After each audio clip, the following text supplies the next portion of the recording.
So for this definition, we're obviously going to turn to our boy here, St. Thomas Aquinas. Prima Secundae, question 27, article 1, if you want to reference. And he defines beauty as that which gives pleasure when seen, right? When seen. And I put seen in quotations here because seen, oftentimes we can think about it as a merely sensual act, right? Something we engage in when using our eyes, right? Or in, the sense of seeing. But here Aquinas is actually talking, yes, in that sense, in a kind of physical, biological way, to see something and see it as pleasurable, but also kind of this seeing with the eyes of the soul, right? It's a kind of a deeper reality, in fact, that when we engage something beautiful, it actually brings pleasure in us. And I'm thinking about here like a beautiful woman, right? Or a beautiful man for a woman. When we see these beautiful human beings, we see a reality that's deeper than just the pleasure of maybe biological impulse or something. Oftentimes we actually see like, wow, that's a very beautiful person, and that person actually has dignity, and that person has value. And so we desire to enter into communion with said person because we perceive something pleasurable when seeing him or her. Yeah, Does that make sense? Yeah, it does. And if I may, just to kind of go deeper into what you just said, the word pleasure, I think, can be a bit misleading in this definition. It's accurate, it's true, but I think when we think of pleasure, again, we think of merely sensual pleasure. St. Thomas here, when he's defining beauty as that which, when seen, gives pleasure, really, I've also heard it described that which, when seen, delights, right? This deep kind of spiritual delight that is given to the subject when they come into encounter with this objective reality that is itself beautiful. So it's kind of it's not like a super precise definition, but I think it really hits home with me. Like, what is beauty? Beauty is that thing that when you see it, it delights you. And not just when you see it with your eyes, like Max said, but like when you as a person encounter it, you're drawn out of yourself, and it strikes a chord in the center of your being, in the very core of who you are. So like a sunset, right? Like a beautiful sky. You see it and something happens in you that's more than just a sensual experience. It's something, a chord within you is struck precisely because the thing that you're encountering is itself beautiful. So that's kind of what beauty is, St. Thomas Aquinas says, and the tradition of the church. And he's drawing on philosophical and theological traditions before him, Plato. Of course. Plato is kind of one of his big reference, and throughout this episode, we'll reference Plato's in some, but that's kind of one of his big references. We kind of see it as an ideal in this thing we're now encountering. We take pleasure in it. We take pleasure in a person or a sunset because we in ourselves have a certain form of existence that a thing should be. And so we attach said ideal to this thing. And so that's kind of the Platonic idea, right? If you will. Real quick, Max, I just have to say, when you said, we were talking about beauty and you were like, I'm thinking of a woman. And I was like, which woman are you thinking about, Max? But no, point taken. You want me to name her? Oh, am I supposed to name her? Oh, no, I'm not. Oh, I'm not supposed to. Okay, I'm sorry. But okay, so St. Thomas Aquinas, in addition to giving us this definition of beauty, that which gives pleasure when seen, or that which when seen delights, he also talks about three aspects of beauty. So he goes into more depth with this definition. He fills it out a bit. So we've talked about this on Logos podcast before, but let's just talk about it again because I think they're important. What are the three aspects of the beautiful? I'll do what one of our professors does and ask you the question, Joey. What are the three aspects of the beautiful? And I'm going to do what that same professor does. And no, I'm just kidding. I will answer. So they are integrity, proportion, and clarity. Or in Latin, because everything sounds fancier and more sophisticated in Latin. Amen. Integritas, consonantia, and claritas. So these are the three things that St. Thomas Aquinas says constitute the beautiful. So whenever you encounter an objective reality that is beautiful, it is beautiful precisely because it has these three elements. So let's break these down one by one. What does he mean by integrity? So and this time you have to answer. Okay, good. I'll do that. Okay, I'll do that. So the first one, integrity, integritas. Another way to call integrity is wholeness, right? Entirety, something is whole. And we can think about this characteristic of beauty as, in an example, right? An architecture building or just a building in general. It's in the mind of an architect, and then it's produced as a model, and then it's produced as something actual, right? As something real. But a building that we would consider beautiful, it wouldn't be beautiful if it wasn't complete, right? Like the foundation of a building isn't beautiful, or maybe one slab of drywall or one slab of concrete of that building isn't beautiful.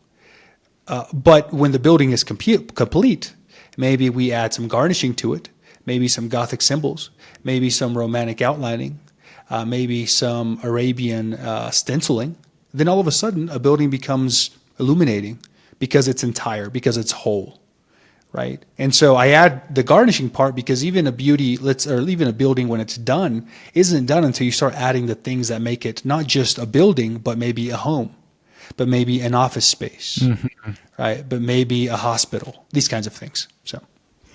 Yeah, that's really well said. So a beautiful building is going to have this integrity. It's going to be whole. Its parts are going to fit together and make it up in such a way that it has a certain completeness about it when you see it. So I'm also thinking of the Sistine Chapel, Michelangelo's Sistine Chapel, right? You walk in and you encounter the Sistine Chapel, which I've never done, but which I hope to do in the near future, please God. You encounter it, I've seen pictures of it online, and I'm guessing you're immediately struck by the whole thing, right? You're not necessarily immediately drawn to one particular part, but the entire thing in its wholeness, in its integrity, strikes you. And as it strikes you in its wholeness, it delights you, right? And that's precisely because it is beautiful.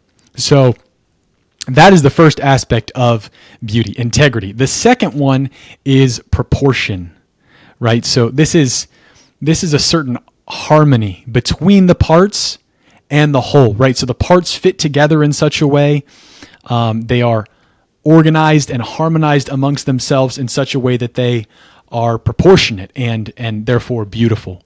I don't know. Can you think of any examples of something like this, Max? I'm thinking now of the statue of David. It's kind of a famous Michelangelo statue as well. Interesting, yeah. And one of the things that I think makes it so attractive is the fact that he tried. Now, that being said, that statue itself is pretty large. I think it's a 10 or 12 foot statue of a man, but the proportions are equal to that grandeur, right? So the idea here is that the artist is trying to portray a virtuous person. Okay. And although maybe biologically the parts of David aren't proportional, the grandeur of his soul, of his virtue, is in equal two parts to the production of the statue.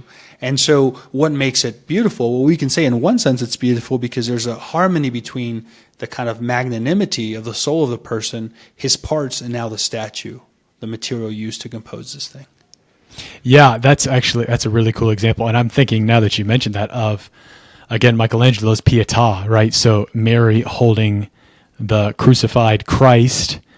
If you actually look at that, it's not anatomically proportional. Like Mary is huge. Her legs are like she would have to be like 15 feet tall to be holding Jesus in the way that she is in that statue. But when you see it initially, and as you examine it, you actually don't even notice that there's this proportion between the different parts of the statue that harmonize when they go together in such a way that when you encounter it, actually what you're drawn into, I think similarly, like you said, Max, is the beauty, the magnanimity of Mary's soul, of her motherly love.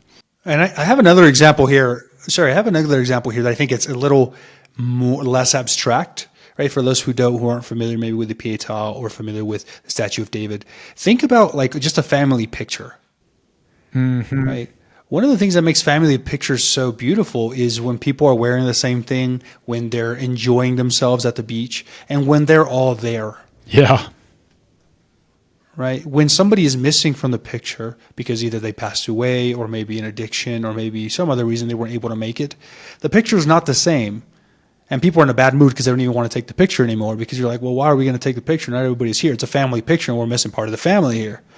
Right? What makes it beautiful is the fact that all the parts are coming together to make this thing we call a family, and we idealize as our own. That's a great example. And it's something we hold dearly to ourselves. So anyways. Yeah, that's a great example. So okay.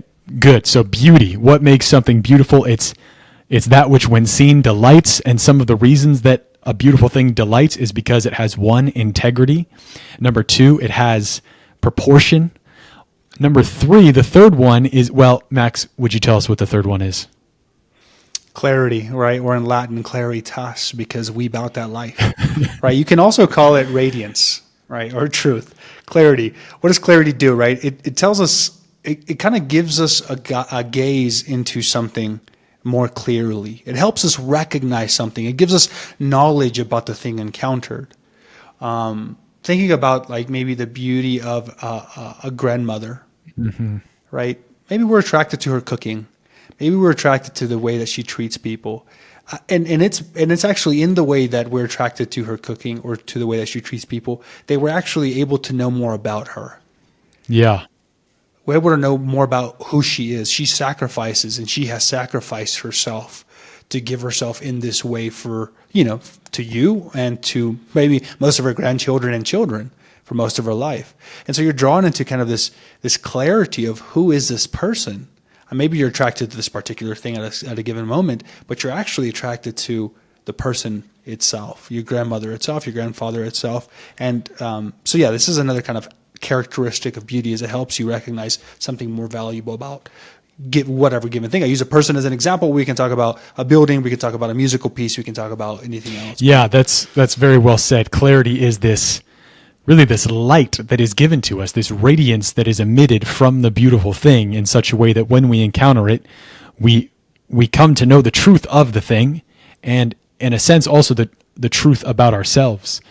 Bishop Barron, who's always talking about beauty, he gives an example of, he's a huge baseball fan, and so he'll never forget the first time he walked into a Major League Baseball stadium and came out through the tunnel, and what opened up before him was this just glorious scene of fans and popcorn and hot dogs and the pitchers and the players and all of it. He said it just like hit him and radiated this grandeur when he experienced it in such a way that it made such an impression on him that he's never forgotten that moment, and baseball became a big part of his life. And but I think that's a good example. So claritas, it's kind of an indefinable aspect of the beautiful, but when you encounter it, you know it, right? When you encounter it, there's no confusion. Yeah. It's like, wow, this is evoking something within me. This is giving me a light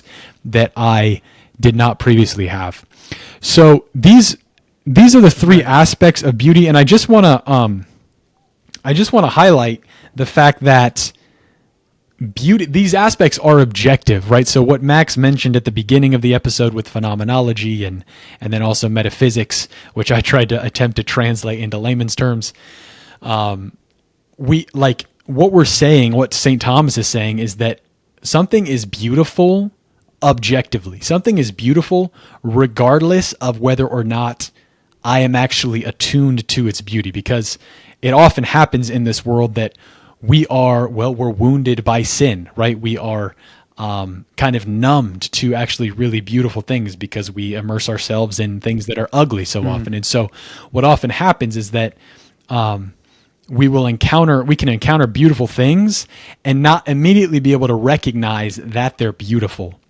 But actually what the tradition of the church is saying is that reality, these objective characteristics of reality, are beautiful regardless of whether or not you are yet able to appreciate that beauty. And if your heart eventually becomes attuned to the beauty of a thing, when you encounter it, it will necessarily delight you. It will necessarily change you.